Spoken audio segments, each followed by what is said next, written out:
Rising frustration, a lack of trust, a period of darkness. Lately, the Nets have been battling these demons. Optimism must reemerge. Belief, conviction, and hard work will turn things around. Emeka Okafor may have won a championship with UConn.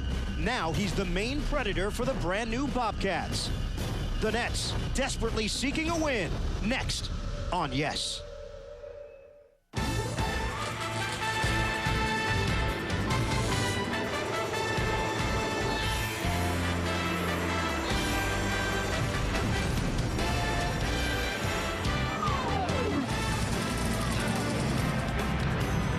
Nets basketball here on Yes. It's no stretch. Travis Best getting another start of the point guard position. His backcourt mate tonight, once again, Richard Jefferson, as the Nets take on the Charlotte Bobcats' inaugural season.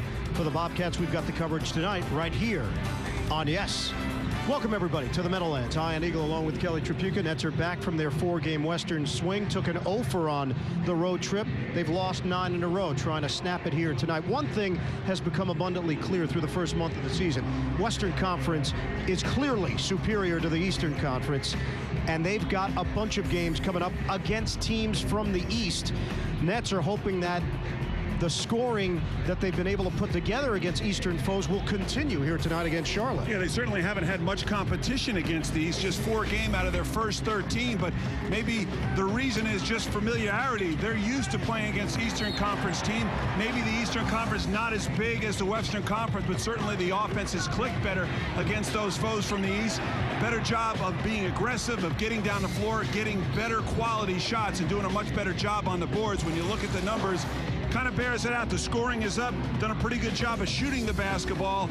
And again, they need to push the tempo and find ways to get easy basket and share the ball. Lawrence Frank hoping the antidote is right here against the Charlotte Bobcats. You know a little bit something about expansion in the city of Charlotte. About 16 years ago, this man played for the Charlotte Hornets. Bobcats are the new team in town, new team in the league, and they've got some talent, and it starts with the man they're trying to build this team around, and that is Emeka Okafor. Well, and a great draft choice. You get a guy like Emeka Okafor, someone you can build around. He's been a pillar of strength, very smart player out of the University of Connecticut, dominating big man defensively and shot blocking. I think very underrated as an offensive player, but he's a guy that they can really look to when they need stuff down low, and that's a great start for an expansion team because they will share the ball, they will play hard. The numbers on Emeka Okafor, last 5 games, a double-double, he gets you every night. I think the greatest strength is his smart, and he certainly knows how to play down low against the best in the East. Have to go back to November 9th, the last time the Nets won a game. It came against the Portland Trail Blazers. Trying to change all of that here. When we come back, the latest on Jason Kidd's injury and rehab.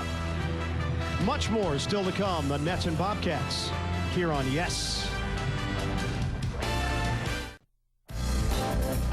Back at Continental Airlines Arena, the Nets and Bobcats coming up. Jason Kidd expected to return to practice on Thursday. His physical therapist, Matt Gibble, had this quote: "Jason is doing phenomenally well. He's ready. He's been with me for 6 days a week for 3 months in what I considered a high-risk rehab, and I couldn't have scripted it better.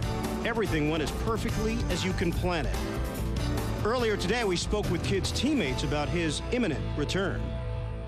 That's obviously a good thing if Jason's gonna come back, but like you know, we got to do what we got with us right now, you know. And when Jason comes back, obviously it's going to help us. But you know, we're just trying to, you know, like I said, just keep trying to move forward and try and get better. Me myself, I'm not exactly, you know, waiting for Jason to come through those doors because, you know, we have to give him time. We have to give him a chance to come in. It's not like he's going to come out and play 40 minutes first game and have a triple-double.